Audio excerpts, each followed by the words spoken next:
Fala aí pessoal, beleza? Tranquilo com vocês? Professor Vander Júnior aqui na área com mais um assunto interessante no canal Gil Sertão. É o seguinte, gente, no final do vídeo deixa teu like, se inscreve no canal, porque assim tu ajuda o nosso canal a crescer e eu a trazer muito mais assuntos e conteúdos interessantes, beleza? Então vamos ao nosso assunto de hoje.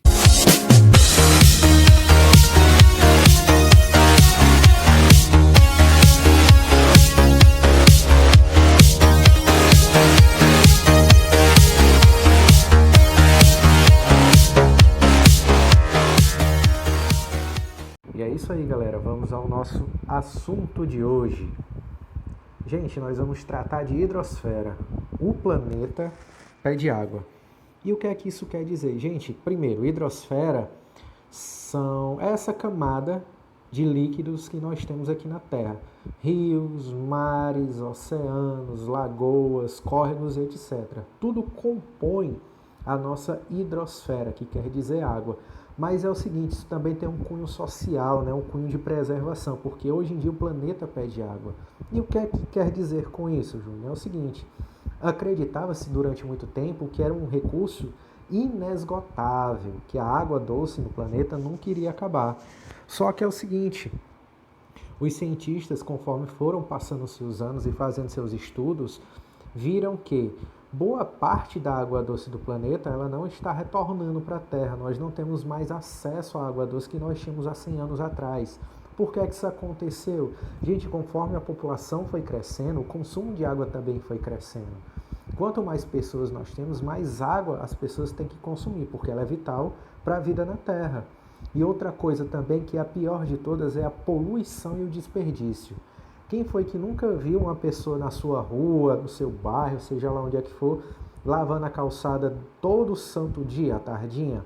Ou então aquele cidadão que não tem um costume legal, vai escovar os dentes e deixa a torneira aberta, torneira total aberta, desperdiçando água. Aquelas torneiras que têm problemas também, que ficam gotejando a noite inteira.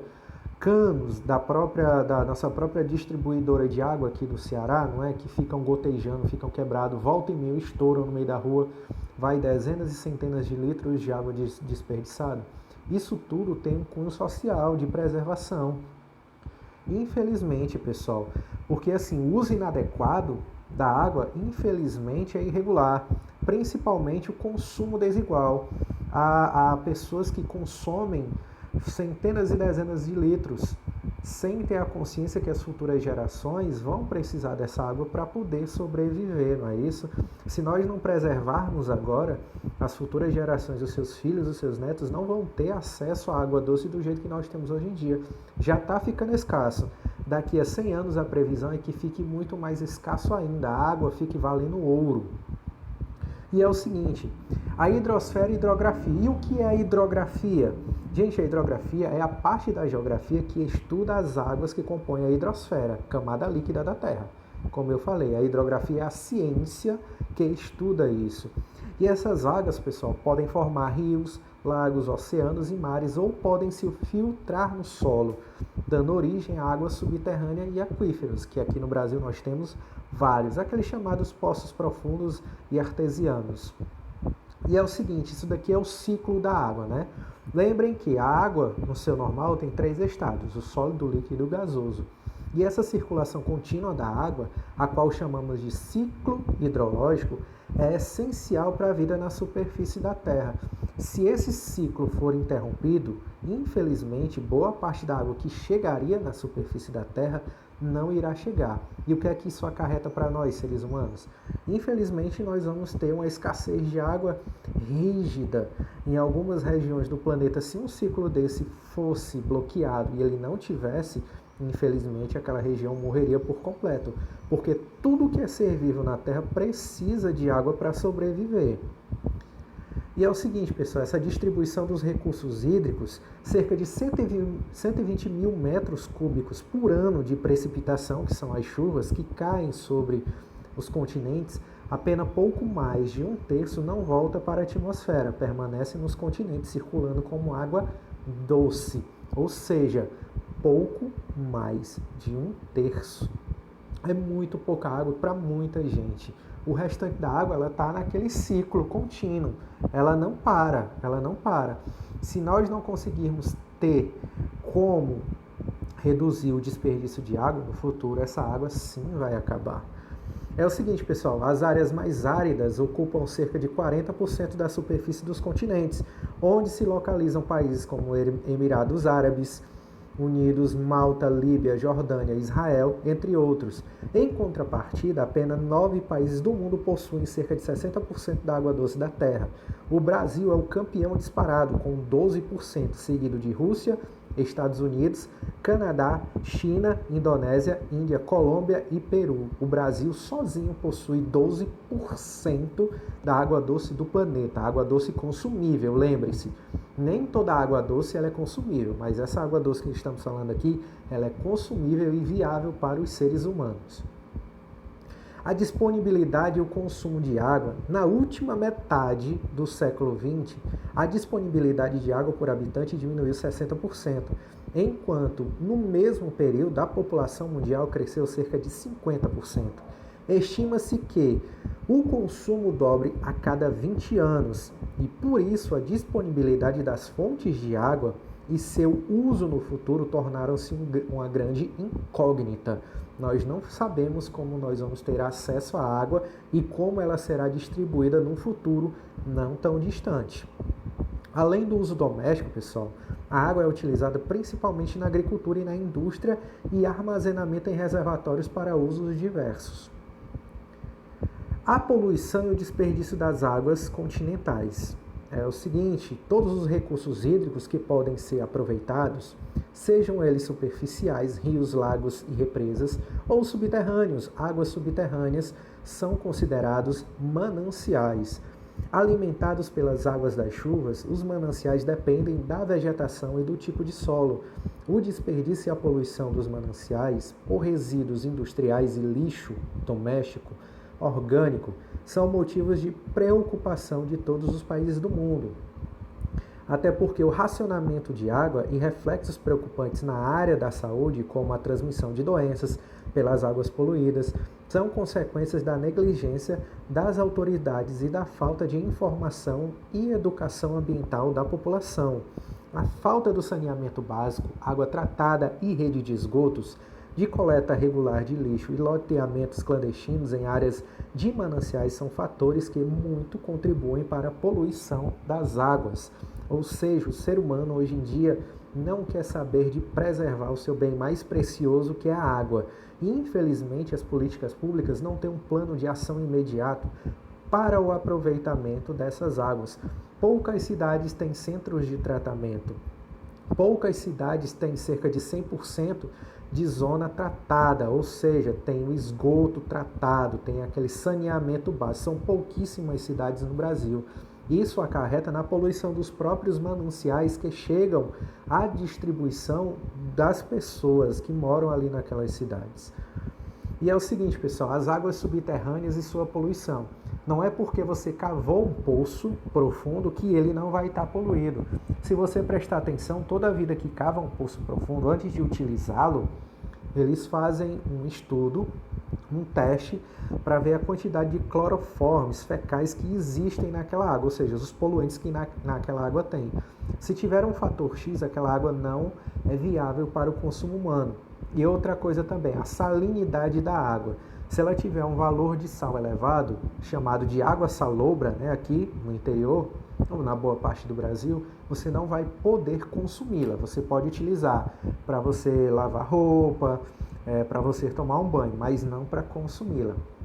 E essas águas subterrâneas são aquelas que se infiltram no solo após as precipitações. Precipitações são chuvas.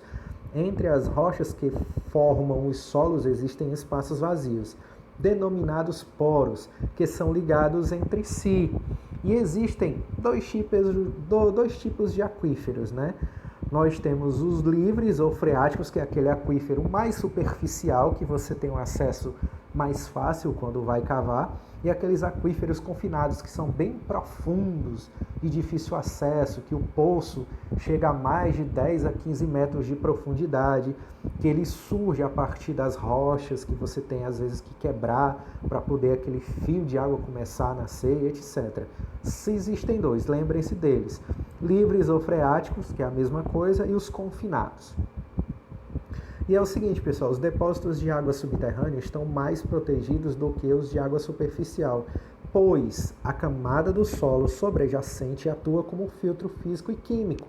Aquela parte de cima do solo, pessoal, já vai filtrando a água, já faz aquela filtragem essencial que nós precisamos. Boa parte dos resíduos já fica ali, mas isso não quer dizer que a água já seja para consumo, lembrem-se. Não é porque ela filtrou que ela é pura e boa para consumo, há uma diferença. Água filtrada, ela não tem resíduos maiores e sólidos, como areia, pedaços de rocha, calcário, restos de plantas e etc. Tá entendendo? Quando ela é pura, ela é 100% pura, ela pode ser consumida, tem essa diferença, viu? Mesmo assim, é frequente a contaminação dos lençóis de água subterrânea ou aquíferos, o que é uma consequência direta da poluição dos solos. Os maiores poluidores da água, pessoal, subterrânea são o chorume de lixões, que é aquele, como é que eu posso dizer? Aquela aguinha quando você vai levando o lixo para fora, que fica escorrendo, aquilo ali é chamado de chorume. Os aterros sanitários de cemitérios também, as fossas sépticas ou esgotos ou depósitos subterrâneos de postos de gasolina, os agrotóxicos e os fertilizantes e os aterros industriais. Tudo isso daí faz aumentar o fator de poluição nos lençóis freáticos. É fato, se você tem um poço artesiano próximo a um posto de gasolina, provavelmente esse lençol freático vai estar contaminado com o óleo e com o próprio combustível que vaza dos reservatórios de gasolina. Ele penetra o solo, chegando até os lençóis freáticos. Há também, pessoal, casos que a devastação da cobertura vegetal em áreas de recarga dos aquíferos resultam no rebaixamento dos lençóis de águas subterrâneas e, consequentemente, a redução da disponibilidade hídrica da bacia.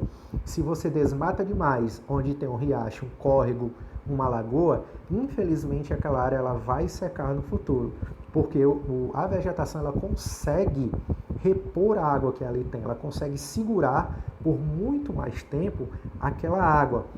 Quanto menos vegetação, mais a evaporação da água dali, porque as árvores, como eu falei para vocês, elas conseguem segurar aquela quantidade de líquido que ali tem. E assim, os rios e sua poluição. As águas, pessoal, não se infiltram no solo, escorrem pela superfície em caráter permanente, intermitente ou esporádico, ou seja, direto ou em determinados períodos. Podemos definir rio como uma corrente de água quase sempre permanente que leva ao excesso das águas continentais superficiais até oceanos, mares e lagos. Boa parte dos grandes rios no planeta, pessoal, vão de encontro aos mares ou grandes lagos e oceanos também. Eles sempre têm esse destino, se encontrar com mares, lagos e oceanos. As águas da chuva ou do degelo escoam normalmente dos pontos mais altos para os mais baixos.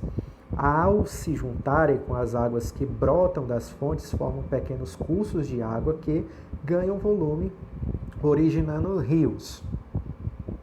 E assim, a poluição das águas fluviais agrega-se na época de estiagem, pois diminui o volume caudal, ou seja, diminui a força do rio, e a capacidade de diluição dos poluentes também diminui. Certas substâncias, como o mercúrio, o chumbo e o cianeto, são um veneno para as águas fluviais.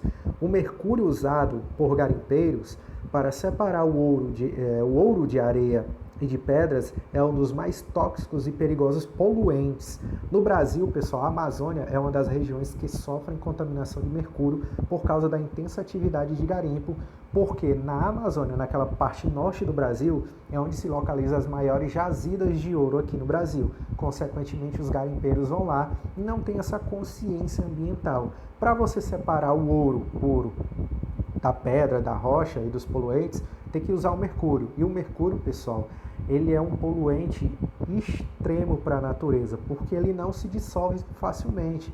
Ele demora anos para desaparecer dos córregos e rios. Para isso, os garimpeiros deveriam armazenar o mercúrio que foi usado, mas isso não acontece. Ele via um rio, rebola dentro do rio mercúrio e já era. Não liga para a preservação da natureza. Oceano, mares e sua poluição.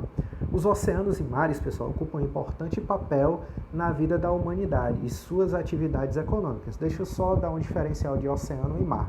É o seguinte, o oceano é uma extensão de água muito maior do que o mar.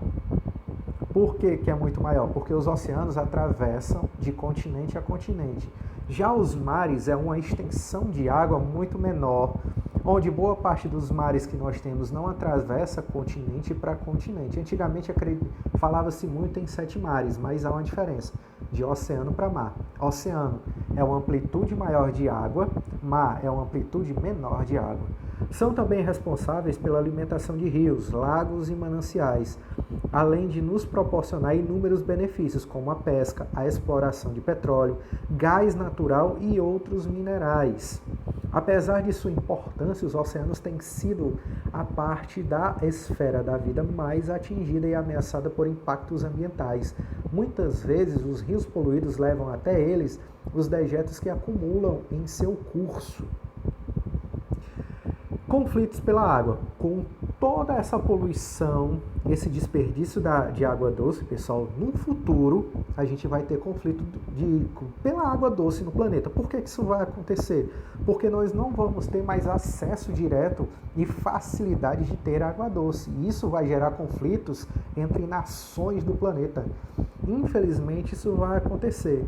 E no mundo inteiro, pessoal, como foi dito anteriormente, poucos são os países que retêm uma quantidade muito maior de água. Citamos agora o Brasil, que retém 12% da água doce. Imagine uma grande superpotência querendo a água doce que nós temos aqui no Brasil. Como vai ser complicado, não é? E é o seguinte, os conflitos pela água doce ocorrem praticamente em todos os continentes. No entanto, 2 regiões do mundo, elas são mais intensas, com tendência a se agravar nos próximos anos, tanto pelo aumento do consumo quanto por mudanças climáticas que reduzem as reservas hídricas. Nós temos o Oriente Médio e na Ásia Central. São as 2 partes do planeta onde esse recurso hídrico vai ter uma falta muito maior, onde o conflito vai se prolongar por muito mais tempo. E é isso, galera. Esse foi o nosso conteúdo de hoje. Espero que tenham gostado. Não se esqueçam, deixa teu joinha, deixa teu comentário, se inscreve no canal, beleza? Então, até mais.